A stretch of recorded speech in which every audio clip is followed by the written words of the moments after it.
ಏನಾಗ್ತದೆ ಅಂದರೆ ಸಣ್ಣ ಪುಟ್ಟ ಕಾಯಿಲೆಗಳಿಗೆ ತುತ್ತಾಗಲ್ಲ. ಅಂಥ ಸಂದರ್ಭಗಳು ಬಂದಿದ್ದಾಗ ಆಮ್ಲಜನಕ ಅತ್ಯಧಿಕವಾಗಿ ಸಿಕ್ಕಲ್ಲಿ ಮಾತ್ರ ನಮ್ಮ ರಕ್ತದಲ್ಲಿ ಈ ರೋಗ ನಿರೋಧಕ ಶಕ್ತಿ ಹೆಚ್ಚಾಗುತ್ತೆ. ಈ ರೋಗ ನಿರೋಧಕ ಶಕ್ತಿ ಹೆಚ್ಚಾಯಿತು ಅಂದರೆ ಸಣ್ಣ ಪುಟ್ಟ ಕಾಯಿಲೆಗೆ ನಮ್ಮ ಒಂದು ದೇಹ ಬೇಗ ತುತ್ತಾಗೋದಿಲ್ಲ, ಆಸ್ಪತ್ರೆಗಳಿಗೆ ನಾವು ಹೋಗೋದಿಲ್ಲ.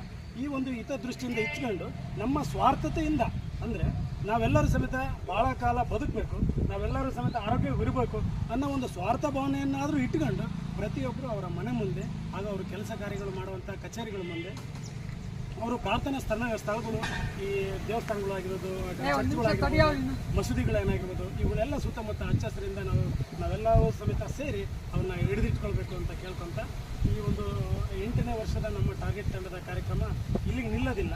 ಏನಪ್ಪ ಅಂತಂದರೆ ಪ್ರತಿ ಭಾನುವಾರ ಏನು ನಮ್ಮ ಕಾರ್ಯಕ್ರಮ ನಡೀತಾ ಇದೆ, ಇದು ಕಂಟಿನ್ಯೂ ಆಗಿ ಟಾರ್ಗೆಟ್ 10,000 ಅಭಿಯಾನ ಅಂತ ಏನಿದೆ, ಇದರ ಅರ್ಥ ಏನಪ್ಪ ಅಂದರೆ ಪ್ರತಿ ವರ್ಷ 10,000 ಗಿಡ ನೆಡೋದು ಇದರೊಂದು ಉದ್ದೇಶ.